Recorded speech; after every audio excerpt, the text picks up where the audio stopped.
dako ng mundo. Lahat ng api at tinapuso, nag-aalab ang puso. Whoa, magkakaiba, magkaisa, dahil pare-pareho ang problema.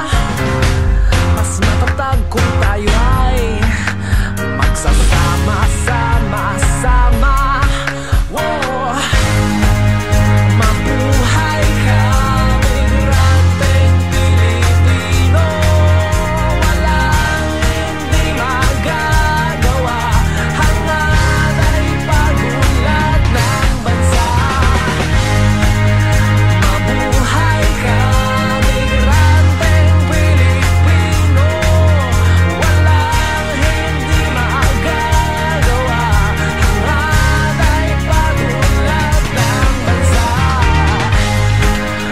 Mabuhay ka, migranteng Pilipino. Walang hindi magagawa, hangad ay pagulat ng bansa. Mabuhay ka, migranteng Pilipino. Walang hindi magagawa, magkakaisa ang migranteng Pilipino. Saan mang dako ng mundo. Whoa, At magandang gabi po sa lahat na nakikinig sa atin dito lamang sa ating Radyo Migrante sa CHRY 105.5 FM, your leading source for diversity. Maaari nyo rin kaming pakinggan sa www.chry.fm at i-click lamang ang Listen Live, Bell 5973, Rogers Digital Cable 945 o sa tunein.com sa inyong mga web browsers or sa inyong mga smartphones. Ang makakasama po ninyong gabi ay inyong mga tagapaglingkod na si Rhea Gamana, Ish Cabanya, and Alex Felipe. Hello. Hello, magandang gabi sa inyo. Magandang gabi po. Ang baba na boses ni Alex na. I'll try to do Sa that. radyo lang, sa radyo lang. Okay. So ngayon sa Radyo Migrante, pag gayaw ng binanggit natin last week, no, ay hihimayin natin ang issue ng mga pagbabagong ibinaba ng CIC Immigration Minister Chris Alexander sa pagbabago tungkol sa live-in caregiver program. Yeah, hindi na siya live-in, no? Exactly. Yeah. Naging caregiver program na siya, pero mamaya hihimayin natin kasama ng ating guest na si Aimee Biboso. Siya ang chairperson ng Pilipino Migrante sa Canada, PMSC, a member organization ng Migrante Canada. At mamaya po, espesyal ang ating pulso ng migrante dahil kakausapin natin ang ating fellow Radyo Migrante host at spokesperson ng Bayan, Bagong Alyansang Makabayan sa Canada dito sa Toronto, si Alex Felipe. May sinulat kasi siya na isang napakagandang artikulo sa Briar Patch Magazine. So mamaya, kakausapin natin siya after You'll be ng put on interview. hot seat. Yes. Exactly. So mamaya yun. But before that, news and headlines muna tayo. Pabati muna kasi sige, bumati we have ka. a guest here in the studio. Ayaw nga pala. Bakit? Yes. Siyempre. So bumati ka. Done. Kumusta po? Ayan. Nagkaway siya muna. Yeah, we have a camera here. Sige, pasadahan mo na ang news. Sino bang... Okay, so for our first news, hush hush on prostitution in Tacloban. This was an article that was published in Pinoy Weekly. A year after Typhoon Yolanda hit Eastern Visayas and ravaged Tacloban, the wounds that the survivors have stained from having lost so many loved ones in November 2013 during the super typhoon are still open and will remain so for a long time to come. But in the meantime, they are doing their best to survive from day to day and come to terms with the reality that they will not be getting the help they genuinely need from the government, even if it means having to engage to sell their bodies. An anonymous source with contacts working with the NGOs in the area recalls. In quotations, in the weeks that followed Yolanda, so many people were desperate for money. It was hard because the local and national governments were not able to immediately have relief goods to many areas where people were seriously affected by the floods. There were hungry children to feed and so many had nowhere and no one to turn to. You can blame people if they turn to prostitution. In addition, the quote said many women who were widowed by Yolanda are young. They're in their mid-20s to early 30s with their husbands dead and three young mouths to feed. Can anyone blame them if they sell their bodies in exchange for some cash or even relief goods? No one is happy about this, and there's an attitude of acceptance that some others have done or are doing this. It's for their children. Besides, it's not a full-time job, just so they get enough food for a few meals. According to the source, in the weeks that followed Yolanda, many humanitarian groups arrived in Tacloban, with them many foreigners. In addition, in quotes, based on what I heard, some of the customers of the temporary prostitutes are staff of the foreign NGOs. Others are Filipinos but who also work for the humanitarian groups. Some of the US and Korean troops who have been billeted in some of the villages are also said to be clients. They're the only ones who had ready money to spare. The source's testimony is backed up by similar reports coming out of people's organizations such as Gabriela and People Surge. Linking to this, we have another news that talks about disaster victims wanting President Noynoy Aquino to step down. This is from Manila Standard today. It reads, a couple days ago, 22,000-strong protesters joined in a solidarity march in Tacloban to commemorate the first-year anniversary of Super Typhoon Yolanda, which killed over 8,000 in the city.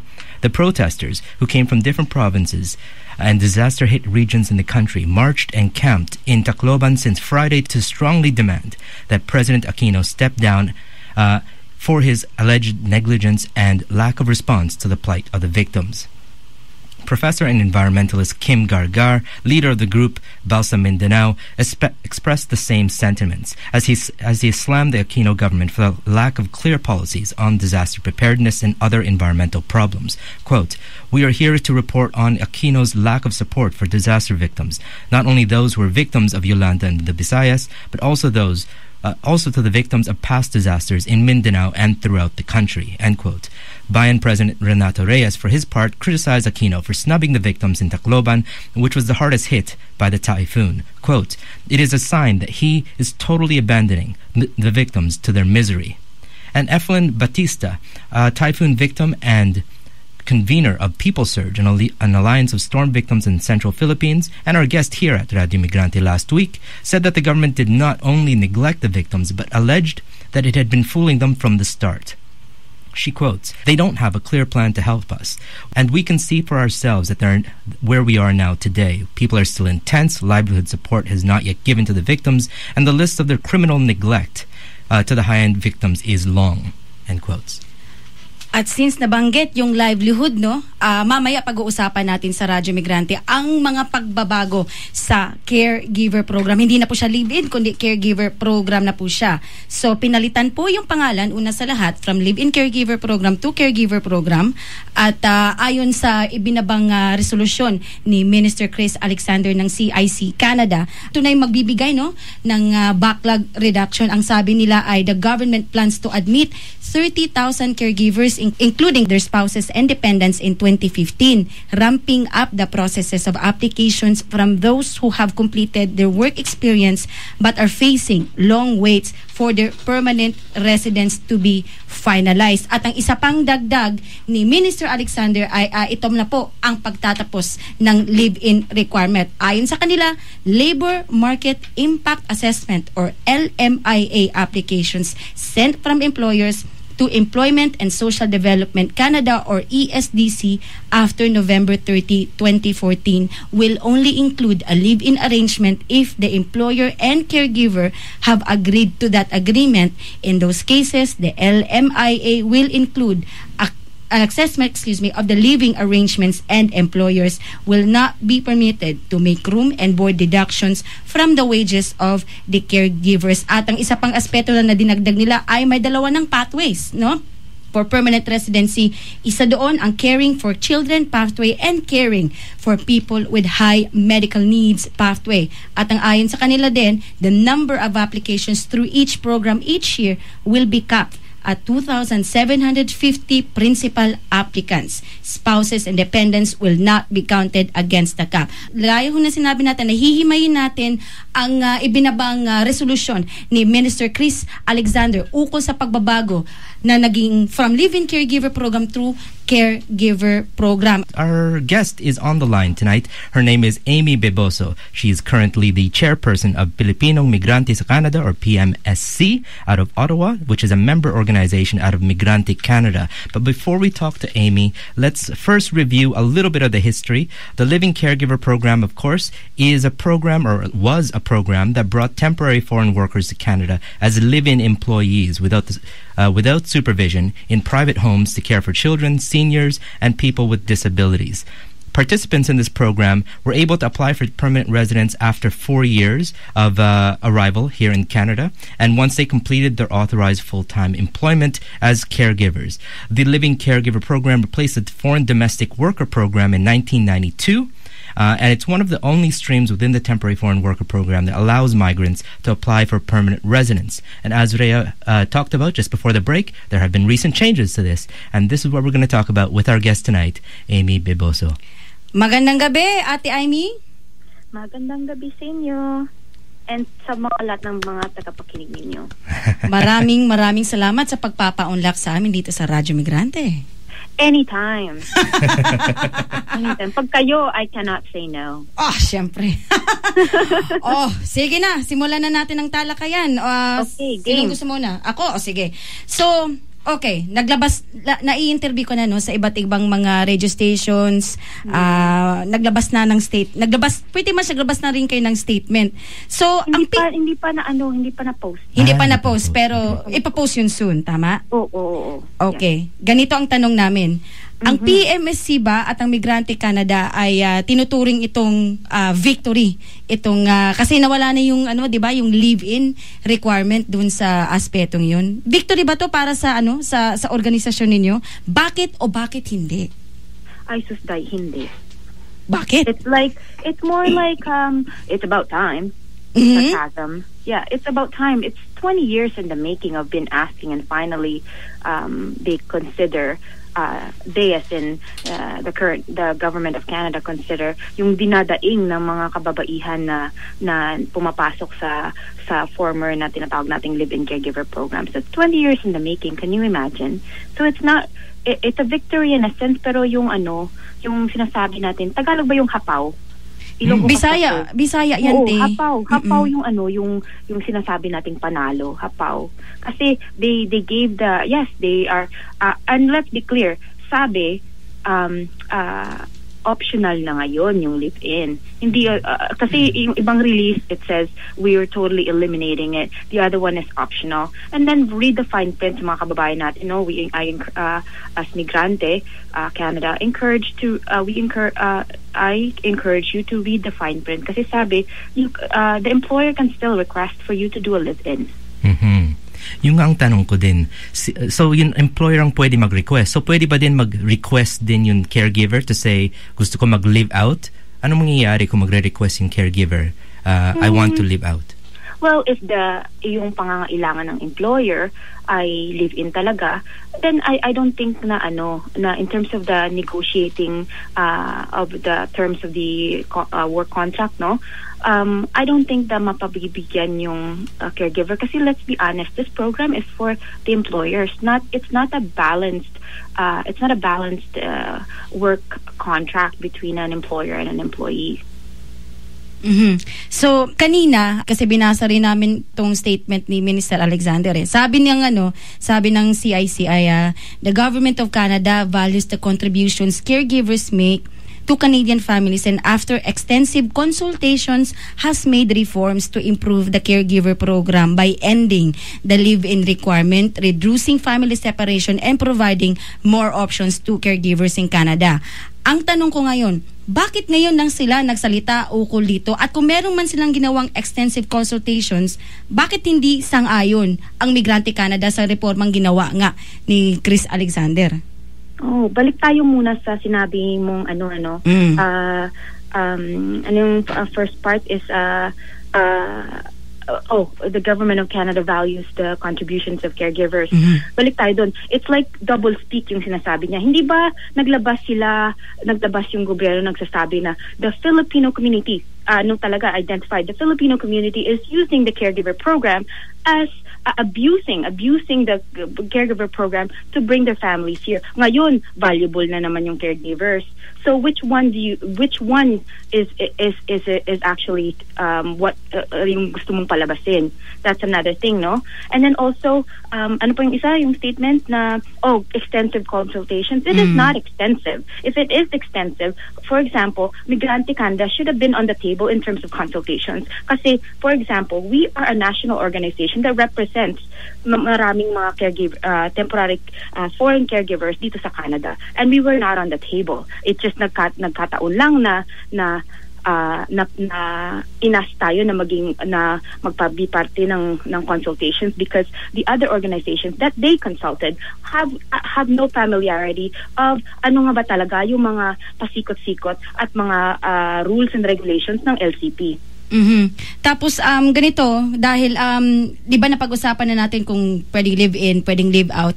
Paano ngayon kung pinili ng caregiver na mag-live-in dahil gusto niyang ipunin yung pera niya at malibre yung kanyang tirahan? Ang tanong dyan, may batas ba magtatanggol doon sa option na yun kung sakaling maabuso siya ng employer?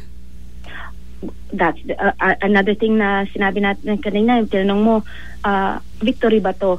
Hindi, hapaw nga yung victory kasi sa ngayon, yung paglabas nila ng announcement is, it's all unclear. Kasama na dun, I cannot completely respond to your question kasi unclear lahat yung mga statements na pinalabas nila. Unclear kung anong mangyayari sa'yo sa bahay. Kasi until now, from our past experience with live-in caregivers, right, there's no monitoring in the household kasi sabi nila, it's a private matter between an employer and an employee. Therefore, we cannot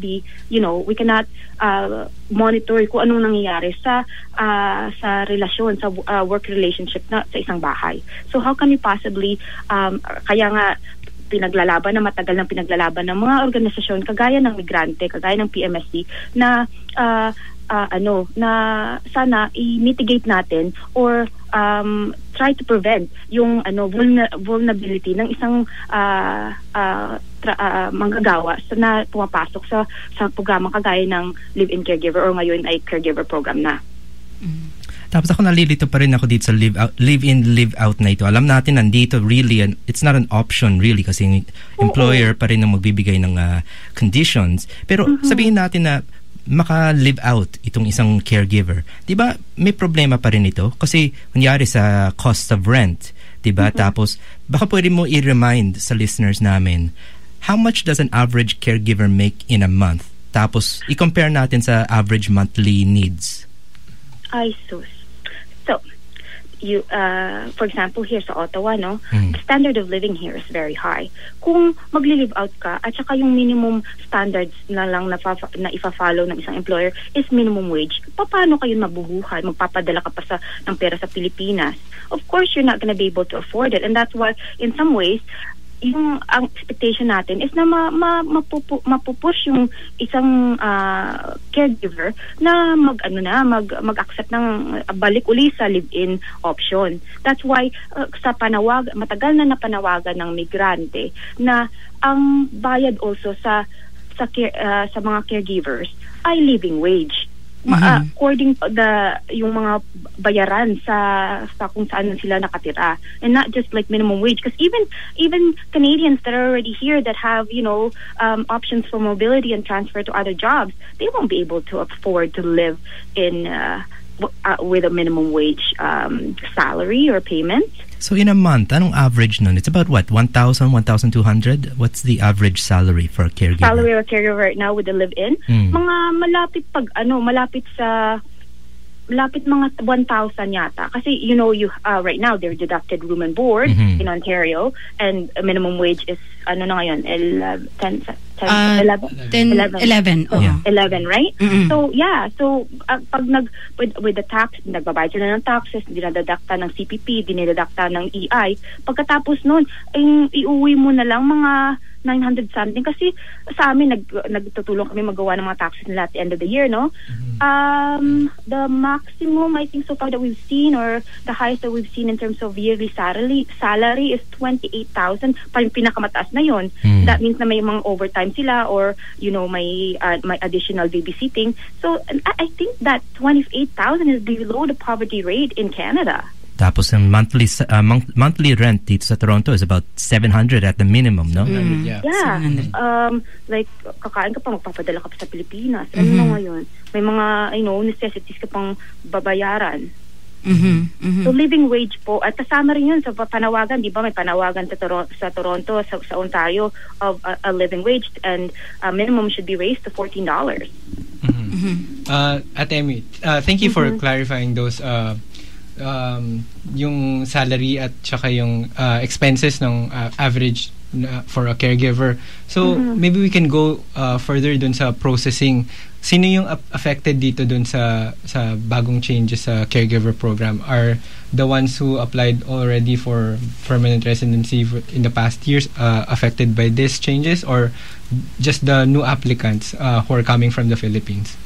New applicants, not just coming from the Philippines, na kung papasok ka and you're planning to, kasi may 2 streams na ngayon, no? Kung papasok ka under the 2 streams ng caregiver program ng Canada, after November 30th of this year, you will be under those rules.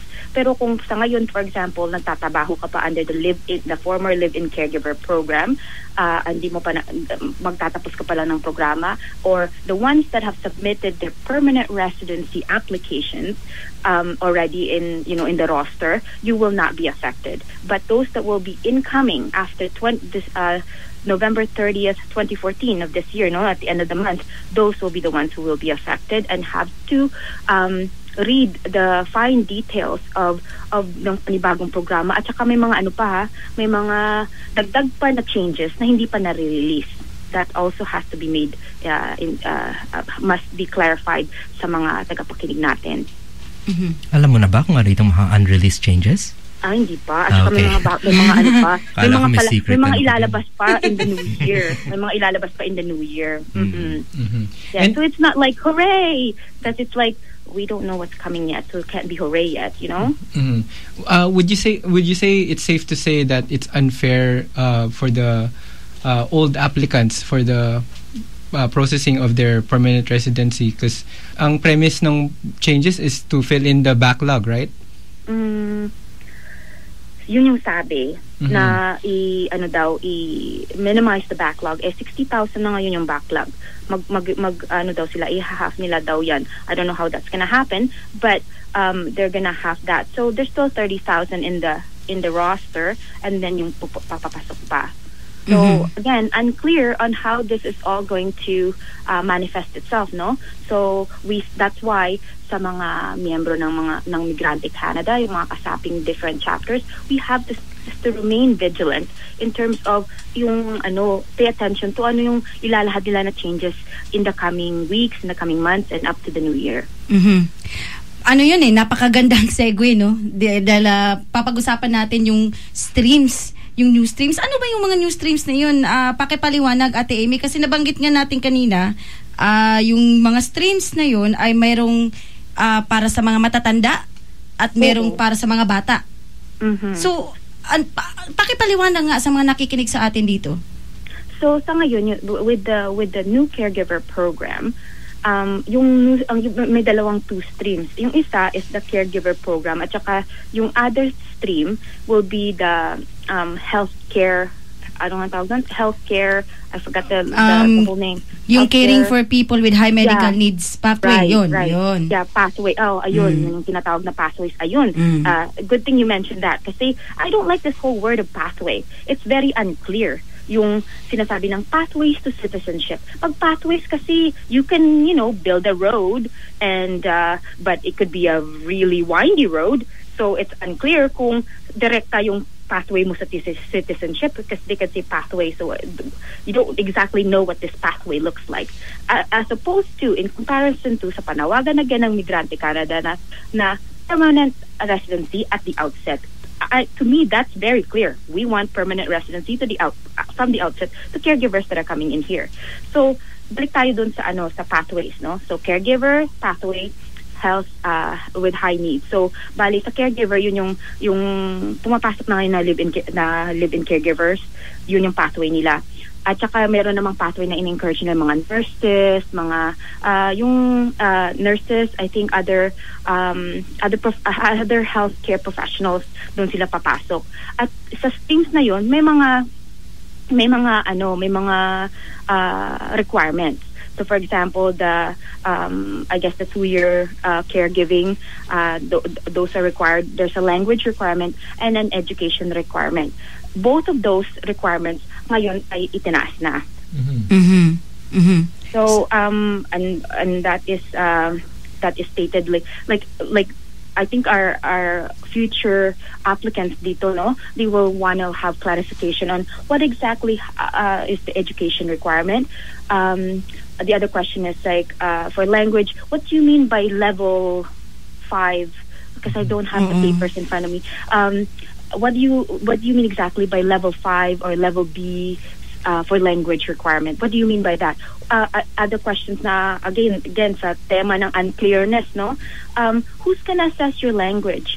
Apparently the government's gonna appoint a body. Who's gonna assess your foreign credentials? Ang assessment na ng foreign credentials across the board, they're gonna look at it the same way, or is this going to be ad hoc na kung saan anong papasukan mo, sila yung mag-a-assess? Then that means balik tayo dun sa na nangyayari na ngayon sa mga foreign credentials ng pumapasok ng mga trabahador, no? They would be like, oh well, because you went to this school from this country, so we will only evaluate your foreign credentials and work experience at this level, hindi sa level na what you have as is.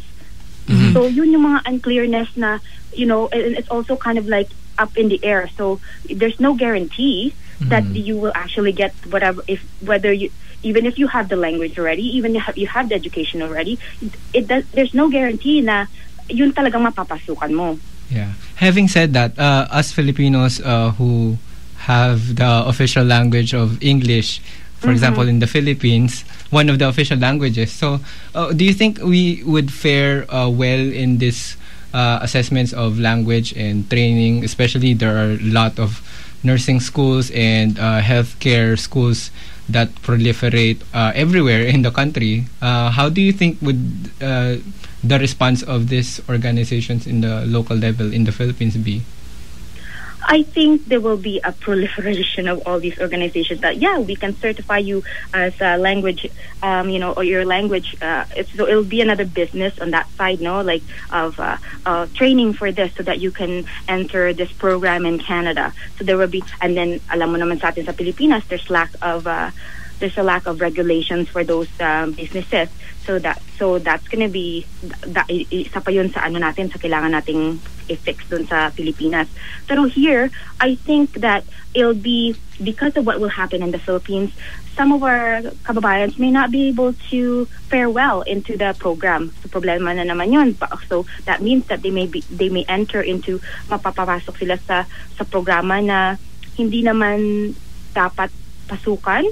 And then at the same time, they'll just think, well, I'll just take the job because I'm desperate of a job so that I can, support my family in the Philippines. So, and then di sila magko-complain. So they're very vulnerable to being abused.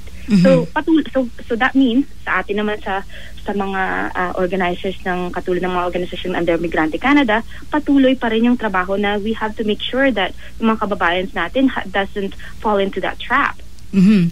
Ate Amy, nabanggit niyo yung Pilipinas, no? Magandang segue ito sa susunod na tanong ko.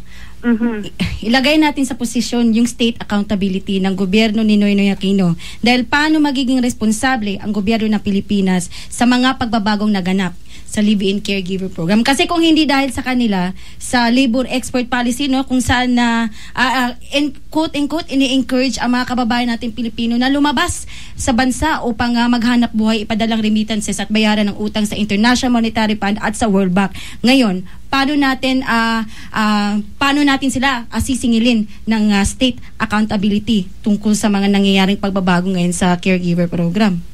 Well, first we have to start that, let the Philippine government know too that I'm sure they already been paying attention, but again restate that this changes to this program na naghihikayat na nagpapasok ng mga foreign caregivers. We have to let them know that we have to be clear na these are going to be the potential implications sa mga manggagawa nating temporary foreign workers. And make sure, so anong masasagot mo doon kung patuloy sila magiging vulnerable sa mga abuses? Ang gobyerno nyo ba magse-set, kasi especially there's an election coming, no? So will your platform consider yung yung may mga programa ba kayo, may mga funds ba kayo na tutugon sa mga manggagawa na from the get-go will be vulnerable to abuse? Anong magagawa niyo? May coverage ba pag may nangyari sa kanila sa kung saan man sila sa iba't ibang payo ng mundo or sa anywhere in the world or even in Canada? Will you be able to cover them if pag nagipit at kailangan ng tulong? Especially, well, nasabi mo yung coverage, meron tayong assistance to nationals, no? Nakasaad yun sa 'di ba, sa Magna Carta for Migrant Workers na either undocumented ka man or documented migrant worker, may karapatan kang humingi ng tulong sa embahada ng Pilipinas saan ka man naroroon sa buong mundo. Hindi pa ba yun yung basis na dapat protektahan yung mga migranting Pilipinong kababayan natin? So I hear, and you're right about that. So I hear that it's in the Philippine Constitution. Now you have the right for legal representation, for repatriation. Merong ganon, no? Pero why is it that I will speak only from our experience here sa Ottawa, no? How is it that when pag nilapit mo yung kababayan mo, kasi kung minsan nire-refer nila sa PMSC, how is it that when you go to the embahada, they say to you that there is no funds and you have to get permission from Malacanang to release such funds when they're supposed to be OWA, and then sometimes like they run behind the reasoning na kasi hindi mo ni-renew yung OWA membership mo na $25 US. I think it's still $25 US. So we cannot actually help you kasi hindi ka member. Kasi yung re-represent sa kanila pag hindi temporary foreign worker sila, so hindi sila mamayan ng bansang na tinatrabahuan nila. So who's gonna protect them? Oo. So, eto na lang, kasi malapit na tayo matapos sa ating feature interview. Ito naman sa mga kababayan nating nasa Pilipinas, no? Paano sila naapektuhan, mga ordinaryo nating mga kababayan sa mga pagbabago sa sistema ng caregiver dito sa Canada? Kasi karamihan sa kanila, may mga kamag-anak dito. So, paano sila naapektuhan sa Pilipinas? Or even extend further dun sa mga migrant workers, for example, sa Hong Kong or sa Middle East, people who are coming from those countries or who are planning to go to Canada to work under this program too. Ay, sus, yung anticipation natin in terms of mga kababayan natin that are still planning, because let's be frank, people are gonna move and continue to move at lalabas sa bansa kasi hindi ayos yung sa ang ekonomiya natin sa Pilipinas. So there are people that are still gonna leave. However, yung anticipation natin sa mga napaplanong papasok pa sa Canada, especially after November 30th, expect that you will be paying more.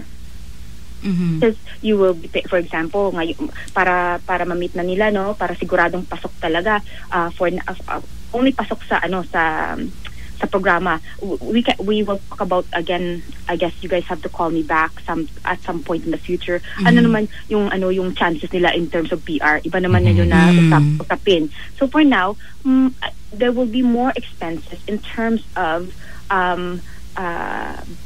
yung mga requirements na mimitin mo prior to coming to Canada.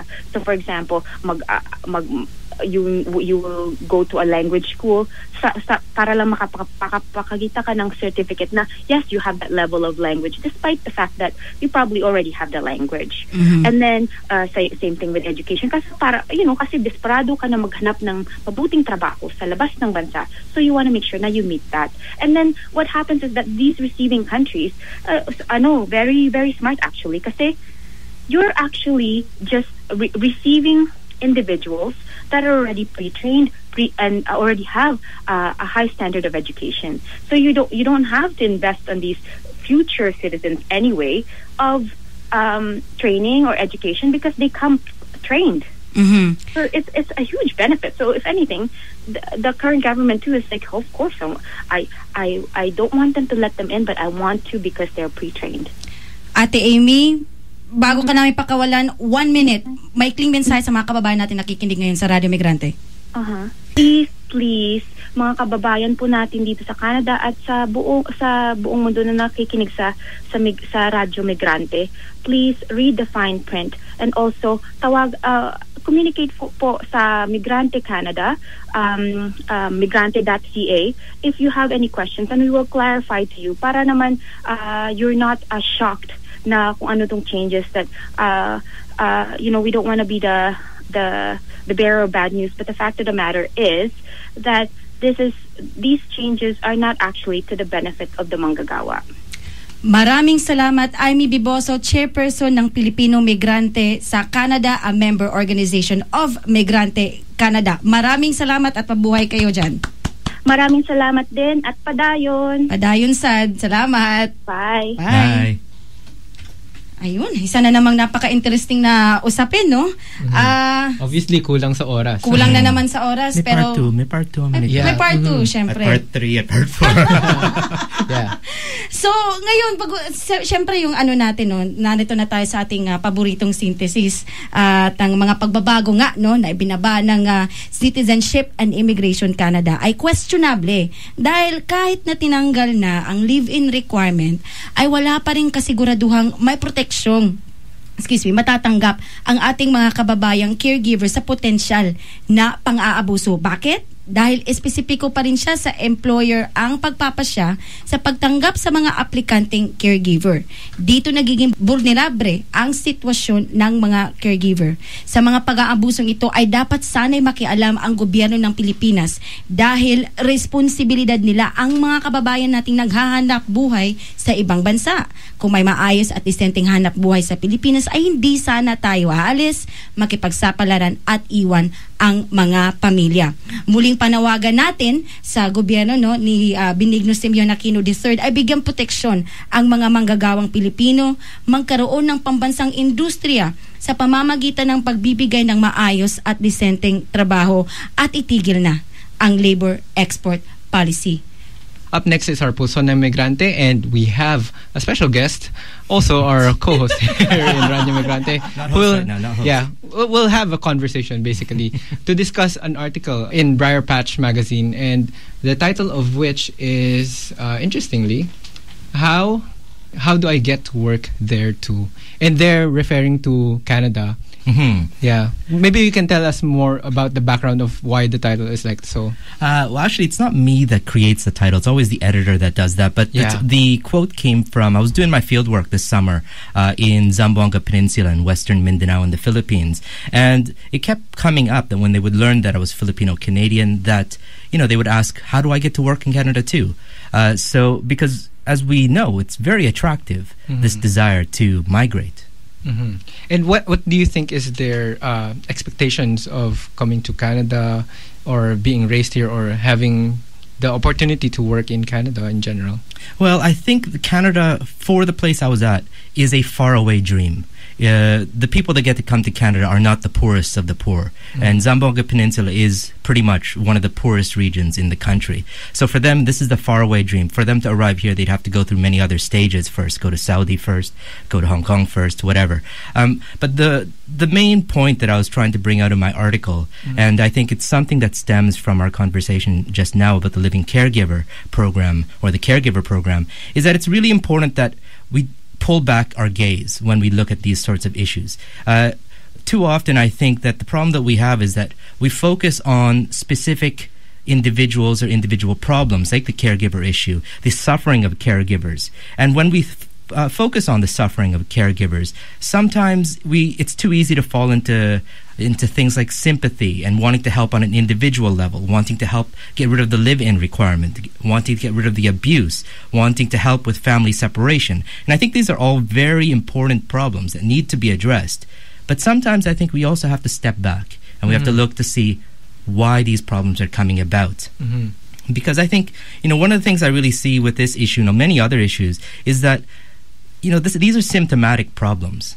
I think Rhea and I have had this joke for a few times because she loves taking cold syrup. And I always tell her, when you take cold syrup, that all that really does is relieve the symptoms of the cold. It does nothing to actually cure the cold. And in much the same way that when we try to tackle the live-in requirement, the family separation requirement, as important as it is to get rid of the symptoms because they're horrible, sometimes or often the patient is still ill.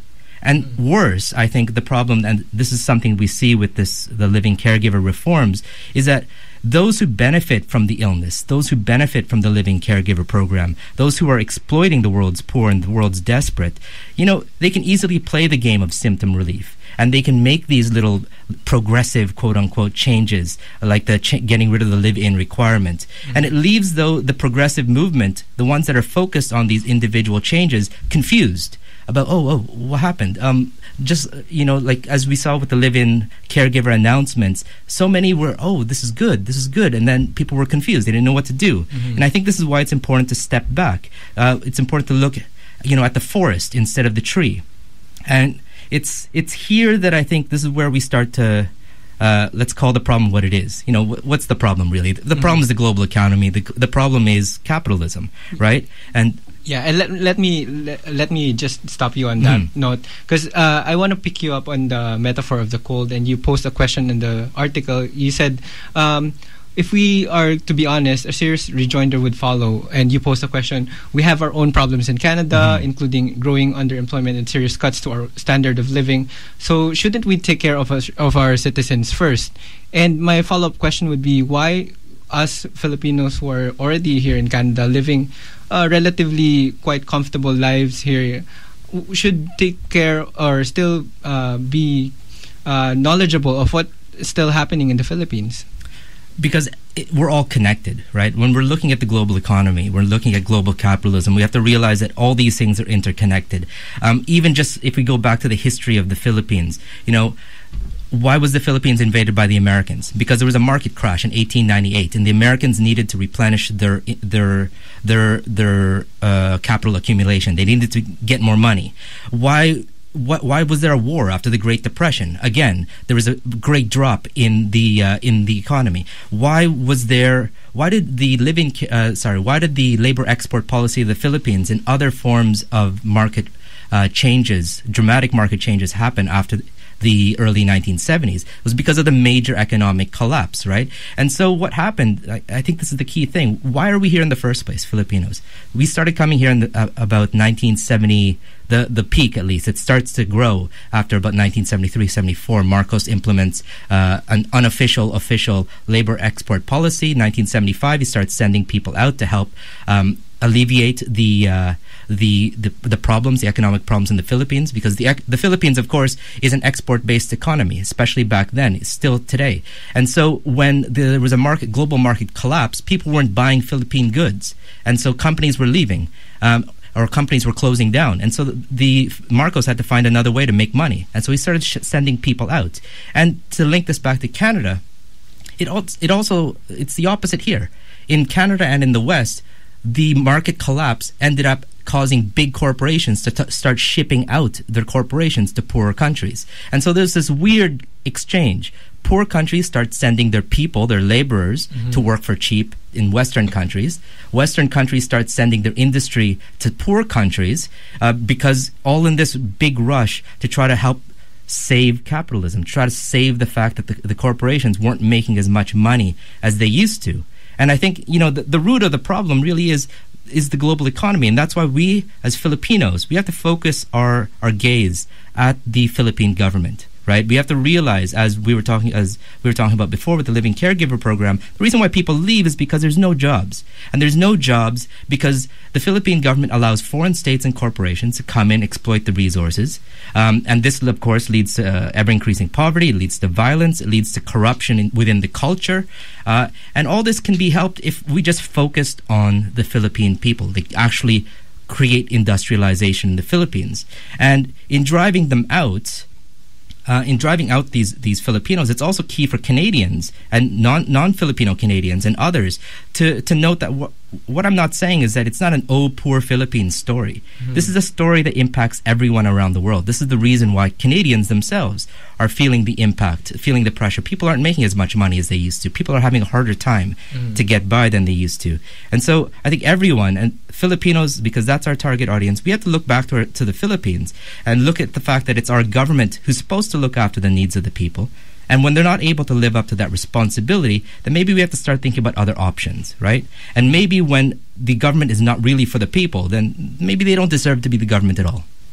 Are we looking at an optimistic future in our lifetime? We'll take that in part 2. I think there is hope out there, but it really does depend on the fact that people have to start coming together. Filipinos need to start looking at the root causes of their problems. Canadians have to look at the root causes of their problems and realize that both those root causes are connected to the global economy. It's connected to capitalism, and we need to have solidarity between all these people. Filipinos with Filipinos, and Canadians with Canadians, and vice versa. Filipinos and Canadians, blah, blah, blah, all across the world. This is what we need to be doing right now. Thank you very much, Alex Felipe, our fellow Radio Migrante host and a spokesperson of Bagong Alyansang Makabayan Canada here in Toronto. So that's the end of our Pulso ng Migrante segment. Just as a quick addendum, if you want to read the whole article, it's on this month's Briar Patch magazine. You can see it online, and we'll post it on the Radio Migrante page. There you go. Thank you very much. They have physical copies of that magazine, right? Yes, I do. Yeah. There are physical copies. You should buy the magazine. Awesome. Okay. Okay, malapit na tayo magtapos sa ating programa at announcements na tayo. So why don't you go ahead, Ish? Yeah, so I was attending an event earlier this morning about climate change and climate justice, and this is what I got. An announcement for an event on November 11th. Join Green 13 Toronto in Runnymede Library to view the 3rd National Climate Assessment, which includes the U.S. report on details of the impacts of climate change. Following this is a screening of Canada in the climate change, and the guest speaker is MP Peggy Nash. That's on Tuesday, November 11th, 2014 from 6:30 p.m. onwards at Runnymede Library. That's at 2178 Bloor Street West. For more info, you can look for more info at their website, green13toronto.org, and we'll post this on the Radio Migrante Facebook page. And yeah, that's it. Ayun. At nananawagan ng mga kontribusyon ang grupong Akdaan para sa kanilang ikalawang aklat na ilulunsad sa Disyembre ngayong taong ito. Maaaring magpadala ng inyong mga likha, sining katulad ng maikling kwento, salaysay, sanaysay at tula at iba pang forma ng malikhaing panulat. Ang tema ng pangalawang aklat ay hinggil sa migrasyon at sa mga isyong tumutukoy sa buhay at karanasan ng mga migranteng manggagawa. Maaaring ipadala ang inyong mga likha sa email na grupongakdaan@yahoo.ca hanggang sa katapusan ng taong actually November na pero extended pa rin, no? O kaya tumawag sa numero bilang 647-985-5969 para sa mga karasyon. At kung kayo ay nakikinig mula sa probinsya ng Alberta, maaari rin kayong mag-submit ng inyong mga likhang sining o mga literature sa daluyan@gmail.com, at you can look up their Facebook page sa Daluyan, a Filipino Migrant's Life Across Alberta. Okay. At nais ba ninyong maging bahagi ng Radio Migrante? Halina't sumali sa Radio Migrante Collective. Kung kayo ay interesado bilang volunteer, ay maaari kayong sumali sa mga pagsasanay at iba't ibang training na ibinibigay ng CHRY at ng programa.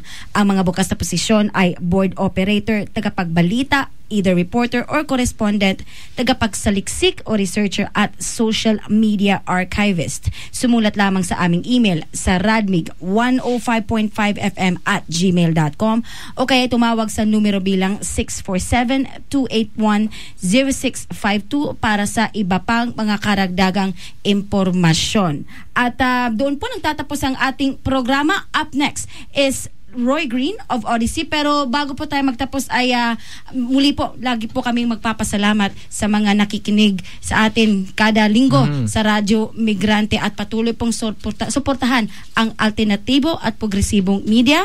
At patuloy po at humingi kami ng tulong na patuloy po sana nating suportahan sa pamamagitan ng pag-volunteer o sa pag-donate para sa CHRY Community Radio. Pumunta lamang po sa www.chry.fm para po sa iba pang mga detalye. At mamaya ilalagay natin ang mga announcements sa Radyo Migrante Facebook page. May pahabol ka, Ish? Salamat doon Yes, sa pagbisita sa amin dito sa studio. Yes, thank you very Mga much. pabate or greetings, shoutouts. Oh, shoutouts ka na. Salamat naman po sa lahat na nakinig ngayon. Sana po may natutunan tayo ngayon sa caregiver program dito sa Canada. Ayun, thank you very much. At maraming salamat at magandang gabi sa ating lahat.